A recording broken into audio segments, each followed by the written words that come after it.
नमस्कार साथियों, एक बार फिर आप सभी का स्वागत है।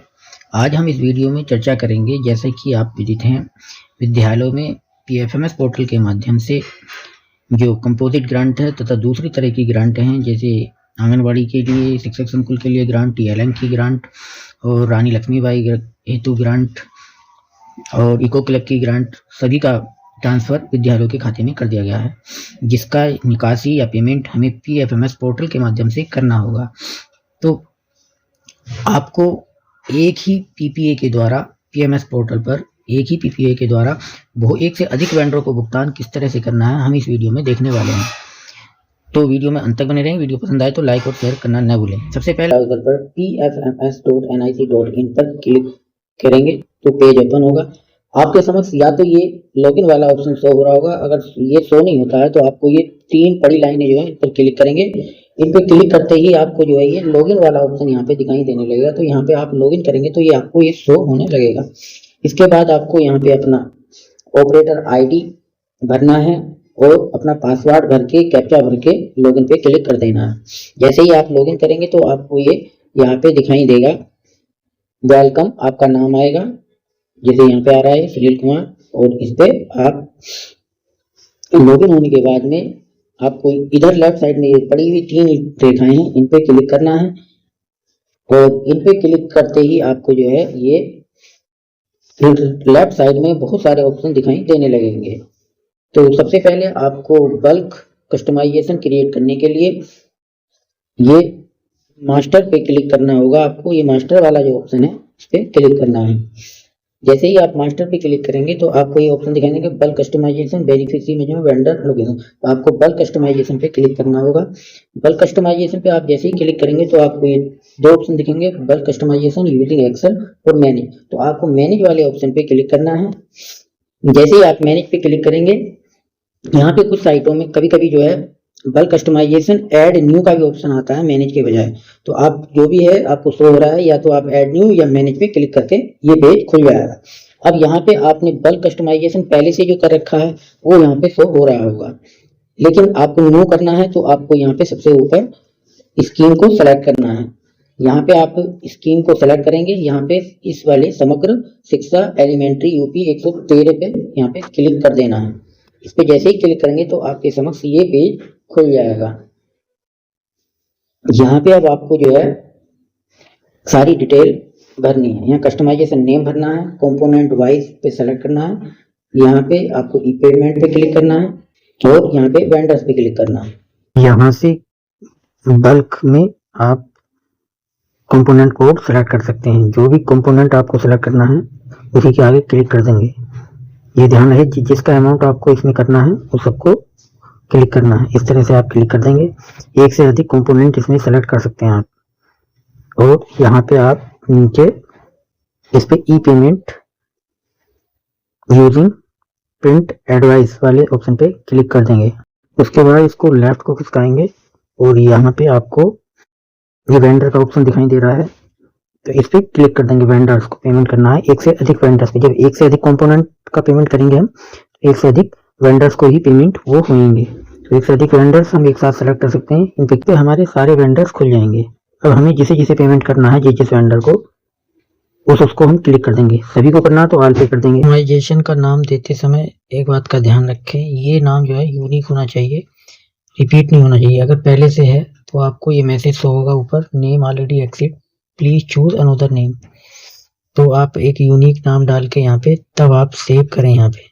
तो अब हम सेव कर देते हैं यहाँ पे। इस तरह से ये हमारा कस्टमाइजेशन नंबर दूसरा भी क्रिएट हो गया है। एक पहले था हमारा, एक दूसरा हो गया, जो आपको मैंने बताने के लिए किया। बल्क कस्टमाइजेशन क्रिएट करने के बाद अब हमें एक्सपेंडिचर पे जाना है। यहाँ पे क्लिक करेंगे।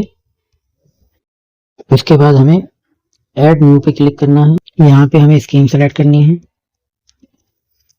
जैसे ही हम स्कीम सेलेक्ट करेंगे तो ये राइट साइड में जो भी हमने बल्क कस्टमाइजेशन तैयार की है वो यहाँ पे शो होंगी। ये मेरी पहली वाली है, ये मैंने अभी बाद में आपके दिखाने के लिए क्रिएट की है। अब हम दूसरे वाले पे क्लिक करते हैं तो हमें इसी सारा डिटेल यहाँ पे अब भरना होगा। यहाँ पे स्कीम सेलेक्ट करने के बाद में अब हमें इसमें सारी डिटेल भरनी है।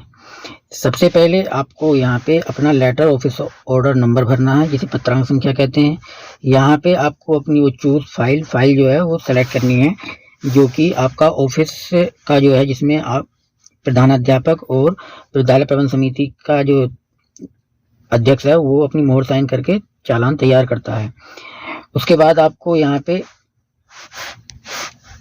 लेटर ऑफिस ऑर्डर डेट भरनी है और एक्चुअल ट्रांजैक्शन डेट यहाँ पे आपको भरनी होगी। उसके बाद आपको यहाँ पे अपना एक्सपेंडिचर अमाउंट आ रहा होगा वो भरना है। फिर यहाँ पे आपको नरेशन भरना है कि पेमेंट फॉर मल्टीपल एक्सपेंडिचर वगैरह। उसके बाद आप यहाँ पे जो आपके कंपोनेंट कोड हैं वो यहाँ पे शो हो रहे होंगे और जिस पे सब पे क्लिक कर देना है, क्योंकि सबके ही तरफ से हमें वेंडर्स को पेमेंट करना है। यहाँ पे आपको रिवेन्यू या कैपिटल जिस भी तरह का है इस पे सेलेक्ट कर देना है। उसके बाद अमाउंट यहाँ पे भर देना है या ऑटोमेटिक आ रहा होगा। उसके बाद आपको यहाँ पे सबसे महत्वपूर्ण चीज़ है, देखिए जिस भी वेंडर, पहले वेंडर पे आप जैसे ही क्लिक करेंगे तो उसके सामने सारे जो कंपोनेंट कोड हैं वो खुल जाएंगे। जिस कंपोनेंट के वास्ते उसे पेमेंट करना है उसके वास्ते उसमें जो है आपको यहाँ पे अमाउंट भर देना है। और जो एक्स्ट्रा हैं उन्हें यहाँ डिलीट के जो निशान दिख रहे हैं उसके माध्यम से जो है डिलीट कर देना है। केवल उन्हीं कंपोनेंट को यहाँ पे हम छोड़ेंगे जिसका उसे पेमेंट करना है। अब दूसरा जो वेंडर है हम उसे भी यहाँ पे सेलेक्ट करेंगे और सेलेक्ट करने के बाद में उसके सामने भी वो सारे ही कंपोनेंट दिखाई दे रहे होंगे जो क्या हमने सेलेक्ट किए हैं ऊपर। अब हमें यहाँ पे केवल बाकी कंपोनेंट को तो डिलीट के माध्यम से यहाँ से ये जो है खत्म कर देना है और केवल जो इसके जिस कंपोनेंट का दूसरे वाले वेंडर को पेमेंट करना उसके सामने ही यहाँ पे अमाउंट हम भरेंगे। इस सबको करने के बाद में अब हमको क्या करना है, ये सबमिट वाला जो ऑप्शन है नीचे इस पे क्लिक कर देना है। जैसे ही हम सबमिट वाले ऑप्शन पे क्लिक करेंगे तो ये इस तरह से कुछ प्रोसेसिंग होएगी और हमारा जो है transaction has been saved successfully with voucher number के साथ क्रिएट हो जाएगा और हम ओके पे क्लिक कर देंगे।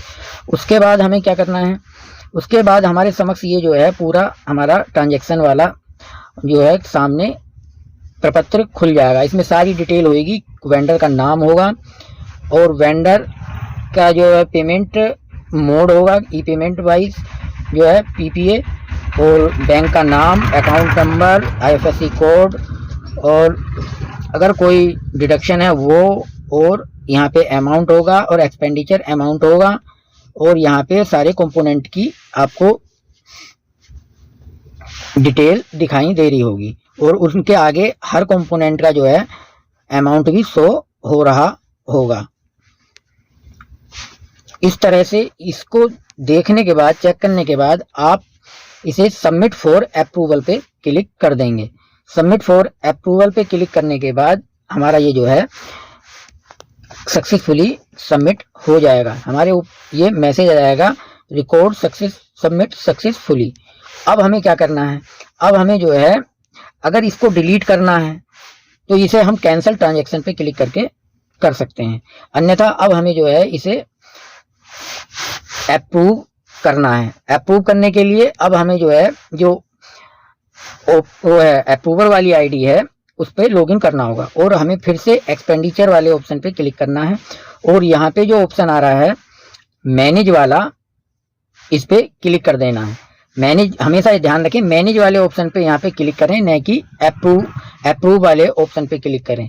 अप्रूव वाले पे कभी कभी मिलता नहीं है, इसलिए अगर आप मैनेज वाले पे ऑप्शन क्लिक करेंगे तो ये आराम से मिल जाएगा। अब यहाँ पे जैसे ही आप मैनेज एक्सपेंडिचर बल्क अपलोडिंग वाले पे क्लिक करेंगे तो ये यहाँ पे दिखाई देगा आपको। अब यहाँ से हमें स्कीम सेलेक्ट करनी है। स्कीम जैसे ही आप सेलेक्ट करेंगे और सिलेक्ट करने के बाद लेटर ऑफिस ऑर्डर है वो यहाँ पे शो होने लगेगा और आप इस पे क्लिक कर देंगे। जैसे ही इस पे क्लिक करेंगे तो पूरी डिटेल ये खुल के आ जाएगी वहां से अप्रूव करने के लिए, और यहाँ पे नीचे ऑप्शन मिलेगा आपको अप्रूव का, और इस पे अप्रूव पे क्लिक करके आप इस एक्सपेंडिचर को अप्रूव कर लेंगे।